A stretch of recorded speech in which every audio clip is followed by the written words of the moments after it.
بسم اللہ الرحمن الرحیم اعوذ باللہ من الشیطان اللعین الرجیم بسم اللہ الرحمن الرحیم وبہ نستعین وہو خیر ناصر ومعین الحمدللہ رب العالمین وصلی اللہ علی محمد وآلہ الطیبین الطاہرین المعصومین۔ ہماری گفتگو کتاب المقاصد کے دوسرے حصے کتاب البیع کے مباحث میں جاری ہے، اور آج کے اس درس کا عنوان عکس قاعدہ کے اشکالات کے موارد کا دوسرا حصہ، اور پھر اس اشکالات کے بعد اس قاعدے کی دلیل اور جو اس کا مدرک ہے اس کو ہم بیان کرتے ہیں۔ تو اس طرح آج کے ہمارے اس درس کے اہم مطالب میں سے ایک عنوان عکس قاعدے پر تیسرے اشکال کا بیان ہے، اور اس کے بعد پھر جو اس پر چوتھا اشکال ہے اشکالات کے موارد میں ہم اسے بیان کریں گے، اور اس کے بعد عکس قاعدے کا جو مدرک اور دلیل ہے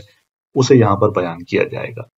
تو اس طرح ہم چلتے ہیں پہلے عنوان کی طرف کے اشکالات میں عکس قاعدے کے نقض کا سبب بننے والے موارد میں سے جو تیسرا مورد ہے وہ درواقع وہاں ہے جہاں حاملہ حیوان کا مبیع واقع ہونا قرار پا رہا ہے،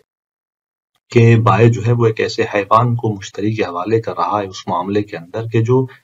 حاملہ ہے۔ تو یہاں پر آپ فرماتے ہیں کہ یہ قاعدہ جو ہے وہ عکس قاعدہ ٹوٹ جاتا ہے کہ وَيُمْكِنُ نَقْضُ الْقَاعِدَةِ أَيْضًا بِحَمْلِ الْمَبِيعِ فَاسِدًا، کہ ممکن ہے کہ یہ قاعدہ ٹوٹے نیز یہاں پر کہ کس چیز کے ذریعے؟ مبیع کے حمل سے، فاسدن یعنی وہ مبیع کے جو مبیع دی جا رہی ہے، فاسدن یعنی ایک ایسے عقد میں کہ جو فاسد ہے، اور وہ جو فاسد عقد ہے اس میں مبیع یعنی حمل کی صورت میں مشتری کے ہاتھ میں قرار پا رہی ہے، تو اس مبیع کے حمل سے قاعدہ ٹوٹ جاتا ہے۔ کہ کیونکہ جب آپ دیکھیں کہ صحیح کے اندر اس حمل کی نسبت وہ ضمان نہیں رکھتا، اور یعنی ضمان وہاں پر نہیں ہوتا، جبکہ فاسد میں اس عقد فاسد کے اندر اس کو مشتری کو اس کی نسبت ضامن قرار دیا جاتا ہے۔ جیسے آپ فرماتے ہیں کہ علامہ صرح بہ فی المبسوط، یہ جو ہم کہہ رہے ہیں کہ قاعدہ ٹوٹے گا اس حمل مبیع سے، کس بنیاد پر؟ علامہ صرح بہ فی المبسوط، اس بات کی بنیاد پر کہ جس کی تصریح شیخ طوسی علیہ الرحمٰن نے کتاب مبسوط کے اندر کی ہے، وہ شرائع اور محقق حلی نے شرائع کے اندر وہ بات کی ہے، اور تذکرۃ والتحریر اور تذکرہ اور تحریر کے اندر علامہ نے وہ بات کی ہے۔ علامہ صرح وہ کہ جس کی انہوں نے تصریح کی ہے وہ کیا ہے؟ من کونہ مضمونا علی المشتری، وہ یہ ہے کہ یہ مورد ضمان ہے کس پر؟ مشتری پر، یعنی مشتری درواقع اس مبیع کے حمل کا ضامن قرار پاتا ہے۔ خلاف للشہیدین فرماتے ہیں کہ یہ برخلاف شہید اول کے، شہید ثانی کے، والمحقق ثانی وبعض آخر اور کچھ دیگر ہمارے فقہا تبعا للعلامۃ فی القواعد، اتباع کرتے ہوئے علامہ کی قواعد کے اندر، کہ یہ جو بزرگان ہیں ان کے خلاف، البتہ یہ مشتری پر اس کے مضمون کے قائل نہیں ہے کہ یہ حمل مورد ضمان ہوگا، لیکن بہرحال وہ بزرگان کے جو اس کو مشتری پر مورد ضمان قرار دیتے ہیں ان کے نقطۂ نگاہ سے یہاں پر عقد فاسد میں مبیع کے حمل کے نسبت مشتری ضامن۔ اچھا، یہاں پر نقض کیسے ہوتا ہے؟ فرماتے ہیں کہ ما ان الحمل غیر مضمون فی البیع صحیح، جبکہ حمل جو ہے وہ بیع صحیح کے اندر مورد ضمان قرار نہیں پاتا، بناء علی انہ للبائع، اس بات پر بنا رکھتے ہوئے کہ یہ بائع کا ہے، یعنی وہ حمل جو ہے وہ بائع کے لیے، یعنی مسئلہ وہاں پر ہو رہا ہے کہ جہاں بائع نے وہ مبیع جو کہ دارائے حمل ہے، حمل رکھتی ہے، حاملہ ہے، وہ مشتری کے حوالے کی، اور اس مبیع کی عین کو مشتری کے حوالے کیا، لیکن جو اس کے اندر حمل ہے اس کے بطن میں وہ خود بائع کا ہے، یعنی معاملے کے اندر وہ حمل اس مشتری کا قرار نہیں دیا گیا، تو اس بات پر بنا رکھتے ہوئے حمل کو بیع صحیح کے اندر مورد ضمان قرار نہیں دیا جاتا اس مشتری کے لیے۔ وَعَنِ الدُّرُوسِ تَوْجِیحُ کلام العلامۃ بما اذا اشترط الدخول فی البیع، لیکن کتاب دروس میں شہید اول کی جانب سے البتہ علامہ کے کلام کی توجیح بیان ہوئی ہے، کہ علامہ جب کہتے ہیں کہ مشتری ضامن ہے تو اس مشتری کے ضامن ہونے کا جو معنی ہے اس کو توجیح کرتے ہیں کہ یہ بما، یعنی وہ کہتے ہیں کہ کلام علامہ کی توجیح کرتے ہیں بما اس چیز سے کہ اذا اشترط، یعنی اس مورد سے کہ جہاں پر شرط کی ہو اس نے دخول کی بیع کے اندر، یعنی بائع نے شرط کی ہو کہ وہ جو بکرا مثلا حاملہ ہے وہ حمل اس بیع کے اندر کیا ہے؟ داخل ہے، یعنی دوسرے الفاظ میں ثمن جو اس کے حوالے سے دیا جا رہا ہے، بائع شرط کر رہا ہے کہ یہ حمل اس کے اندر داخل ہے، یعنی ثمن کی کچھ مقدار خود اس مبی کے مقابلے میں ہے، اور اسی طرح ثمن کی کچھ مقدار اس مبی کے حمل کے مقابلے میں ہے۔ تو اس طرح جب شرط کی جاتی ہے تو قطعاً بیع صحیح کے اندر جو ہے وہ مشتری اس یعنی حمل کی نسبت ضامن قرار پاتا ہے کہ ثمن کی مقدار اس کے مقابلے میں دے۔ تو آقا فرماتے ہیں شہید اول کتاب دروس کے اندر علامہ کلام کی توجیح کرتے ہوئے کہ علامہ جب کہتے ہیں کہ مشتری ضامن حمل کا، تو یہ ایسے مورد سے مرتبط ہے کہ جہاں بیع کے اندر اس حمل کے دخول کی شرط کی جا رہی ہو۔ وحینئذ لا نقض علی القاعدہ، اگر ہم اس صورت کو دیکھتے ہیں کہ جہاں حمل داخل ہے مبی کے اندر، پھر تو قاعدے کے اوپر کوئی اشکال لازم نہیں آتا، اور اس صورت میں پھر جب صحیح میں وہ ضمان آور ہے تو قطعاً فاسد کے اندر اس کے ضمان کی بات کرنا مشکل نہیں رکھتا۔ تو اس طرح یہ جو تیسرا اشکال تھا، اس کے حوالے سے اگر اس توجیہ کو دیکھا جائے تو یہ بات حل ہوتے ہوئے نظر آتی ہے۔ اس کے بعد جو ہے وہ شیخ انصاری رحمۃ اللہ علیہ عکس کے قاعدے کے نقص کو بیان کرتے ہوئے چوتھے اشکال کی طرف بڑھتے ہیں کہ وہ چوتھا اشکال کیا ہے۔ عقد شرکت کے جو فاسد طور پر واقع ہو، اسی کے ذریعے اس قاعدے کے نقض کے موارد میں سے ایک مورد جو ہے وہ بیان کیا جاتا ہے کہ وَيُمْكِنُ النَّقْضُ أَيْضًا بِالشِّرْكَةِ الْفَاسِدَةِ، کہ ممکن ہے کہ نقض اور یہ جو قاعدے کا اشکال ہے وہ شرکت فاسدہ کے ذریعے سے قرار پائے۔ شرکت اگر فاسد صورت میں واقع ہوتی ہے تو قاعدہ ٹوٹتا ہے ایسے موارد کے اندر کس بنیاد پر؟ فرماتے ہیں کہ بناءً علی انہ لا یجوز التصرف بہا،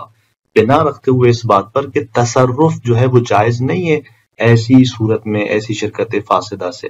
کیونکہ یعنی مقابل میں آپ دیکھیں کہ بعض ایسی نظر بھی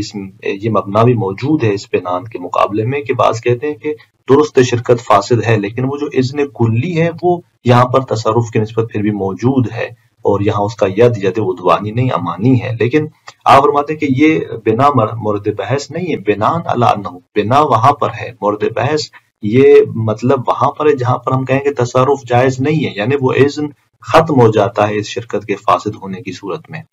تو فرماتے ہیں کہ فَأَخْذُ الْمَالِ الْمُشْتَرَكِ حِينَئِذٍ عُدْوَانًا مُوجِبٌ لِلزَّمَانِ، اس بنا پر جب ہم بنا رکھتے ہیں کہ تصرف جائز نہیں ہے، اس صورتحال پر آپ فرماتے ہیں کہ بس وہ مال جو کہ مشترک ہے اس کا اخذ کرنا عدوان صورت میں ہوگا، موجب زمان ہوگا، نہ یہ کہ مثلا ہم یہاں پر کہیں کہ وہ شخص امین ہے اور امانت کی بنیاد پر جو ہے وہ مال کا اخذ جو ہے وہ قرار پائے گا، نہیں، فرماتے ہیں کہ یہ عدوانن ہوگا اور موجب زمان قرار پاتا ہے۔ تو اس طرح ان موارد میں سے چوتھے اس اشکال سے یہ بات واضح ہوئی کہ عکس قاعدہ کیسے یہاں پر نقض ہوتا ہے، اور اس کے علاوہ اب ہم بڑھتے ہیں اس قاعدے یعنی عکس قاعدے کی دلائل اور مدرک کی طرف، کہ اس کا ایک جو مدرک اور دلیل بیان کیا جاتا ہے وہ اولویت ہے۔ کس طرح اولویت سے استفادہ کیا جاتا ہے، اس سلسلے میں شیخ انصاری رحمۃ اللہ علیہ فرماتے ہیں کہ ثم ان مبنى هذه القضیہ سالبہ، کہ اس قضیہ سالبہ کا جو مبنی ہے کہ جہاں پر ہم نے کہا کہ ما لا یضمن بصحیح ما لا یضمن بفاسد ہی علی ما تقدم من کلام الشیخ فی المبسوط، فرماتے ہیں کہ اس کا مبنی اس بات کی بنیاد پر کہ جو مبسوط کے اندر کلام شیخ طوسی علیہ الرحمہ سے گزر چکی ہے الاولویہ، وہ کیا ہے؟ وہ اولویت ہے، یعنی شیخ طوسی نے مبسوط کے اندر جو کلام بیان کیا ہے، جو بات کی ہے، اس کے نقطہ نگاہ سے اس قاعدے زمان کے اندر قضیہ سالبہ یعنی اس کے عکس کا جو مبنی اور دلیل قرار پاتی ہے وہ اولویت قرار پاتی ہے۔ اس اولویت کا حاصل کیا ہے؟ فرماتے ہیں کہ وَحَاصِلُهَا أَنَّ الرَّهْنَ لَا يُضْمَنُ بِصَحِيحِهِ فَكَيْفَ بِفَاسِدِهِ، حاصل اولویت یہ ہے کہ رہن جو ہے اپنے صحیح مورد میں جب زمان اس پر مترتب نہیں ہوتا، مورد زمان قرار نہیں پاتا، تو بس کیسے جو ہے وہ فاسد اس کا جو ہے وہ مورد زمان قرار پائے گا۔ لہذا فکیف بفاسدہ سے یہ استفادہ کیا جاتا ہے اولویت کی راہ کو، یعنی بطریق اولا جو ہے وہ فاسد کے اندر مورد زمان قرار نہیں پائے گا۔ اب یہاں پر اس کی توضیح دیتے ہیں شیخ انصاری کے اس اولویت کی توضیح جو ہے وہ کیا ہے، فرماتے ہیں کہ وہ توضیحہ، اس کی توضیح اور وضاحت کچھ اس طرح سے ہے کہ ان صحیح من العقد اذا لم یقتضی الضمان، کہ عقد میں سے کہ جو صحیح صورت ہے وہ جب ضمان کے حوالے سے اقتضا نہیں کرتی، ما امضاء اشارہ لہو، جبکہ شارع نے اسے امضا کیا ہوا ہے، یعنی ہم دیکھتے ہیں کہ ضمان کے اندر یعنی عقد صحیح کے اندر ضمان کا سبب کیا قرار پاتی ہے؟ ایک طرف سے قاعدے اقدام ہے کہ اس نے آ کر چونکہ ضمان پر اقدام کیا ہے، لہذا پیچھے مسلسل اس کو بیان کر رہے تھے کہ یہ اقدام زمان کا باعث بنتا ہے. اور پھر دوسری جانب سے شارع مقدس کو امضا کرتے ہیں. تو شارع جب امضا کرتے ہیں تو امضا کا مطلب کیا ہوتا ہے؟ معاملہ صحیح قرار پاتا ہے. جب معاملہ صحیح قرار پاتا ہے تو وہاں پر زمان مترتب ہوتا ہے. شخص وہاں پر مبی لیتا ہے تاکہ اس کے ثمن کی نسبت ضامن قرار پائے. اب آپ فرماتے ہیں کہ یہ جو مثلا صحیح ہے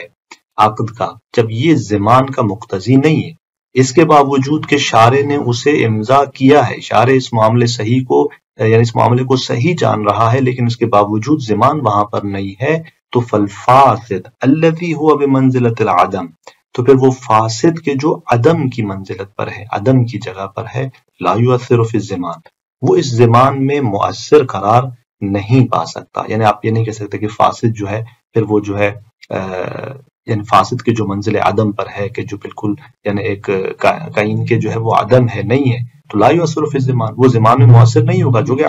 عدم ہے تو پھر کیسے وہ زمان میں مؤثر ہو سکتا ہے جب صحیح خود امضاء شارع کے باوجود زمان میں مؤثر نہیں ہے. لأن اثر الزمان، اس لیے کہ زمان کا جو اثر ہے وہ دو چیزیں ہیں کہ ہم نے جیسے عرض کیا، یا قائد اقدام ہے یا مثلا ادھر سے امضاء شارع ہے. اما من الاقدام علی الزمان، یا تو وہ زمان پر اقدام ہے والمفروض عدم ہو، جبکہ فرض یہاں پر کیا ہے کہ زمان پر یہ اقدام یہاں پر حاصل نہیں ہے. اور یعنی اس مورد میں آپ فرماتے ہیں کہ فاسد کے اندر جب صحیح کے اندر زمان نہیں تھا تو ہم کہتے ہیں کہ فاسد کے اندر زمان نہیں ہے، یعنی صحیح کے اندر زمان ہی نہیں تھا، اور زمان جو ہے وہ اس یعنی زمان پر اقدام بھی نہیں ہوا تھا. تو والمفروض عدم ہو، مفروض یہ ہے کہ وہ تو ہے ہی نہیں، کہ جس کی وجہ سے کہا جائے کہ چونکہ عقد فاسد کے اندر جو ہے وہ زمان مسمہ کی صورت پر تو ہے ہی نہیں، اقدام ہے ہی نہیں اس صورت میں. وَإِلَّا لَضَمِنَ بِالصَّحِيحِ، اگر اقدام ہوتا زمان پر تو یہی زمان صحیح کے اندر ہوتا. جب صحیح کے اندر ہم دیکھ رہے ہیں کہ زمان نہیں ہے تو قطعاً فاسد کے اندر بھی زمان نہیں ہے، چونکہ اقدام بر زمان نہیں کیا گیا تھا صحیح کے اندر، اور فاسد کے اندر بھی اقدام جو ہے وہ زمان پر مترتب نظر نہیں آتا. تو اس طرح فرماتے ہیں کہ یا تو اقدام ہے زمان پر جو سبب بنتا ہے زمان کا، مفروض یہ ہے کہ وہ یہاں پر نہیں ہے.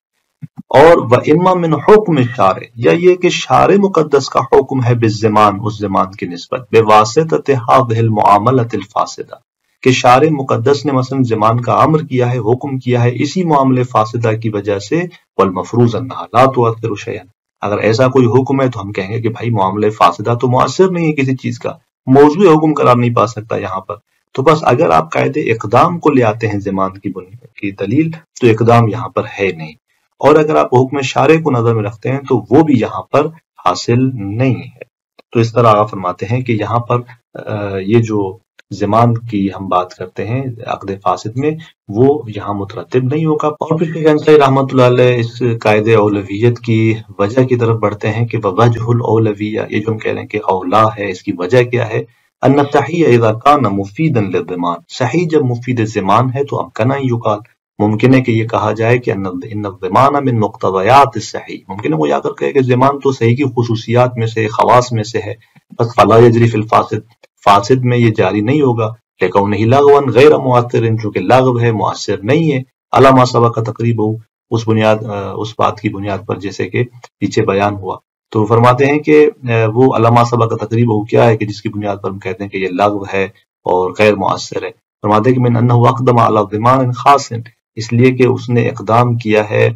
زمان خاص پر، یعنی عقد فاسد کے اندر جو اقدام تھا وہ زمان خاص پر تھا، یعنی عوض مسمہ کی بنیاد پر تھا. وشارع لم یمض، شارع نے اسے امضا قرار نہیں دیا، صحیح قرار نہیں دیا. فیرتفع اصل الزمان، تو اصل زمان یہاں پر کیا ہو جاتا ہے؟ مرتفع ہو جاتا ہے. یعنی زمان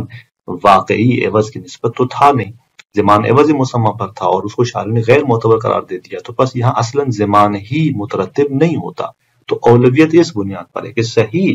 جب مفید زمان ہے تو یہاں پر اگر کہا جائے کہ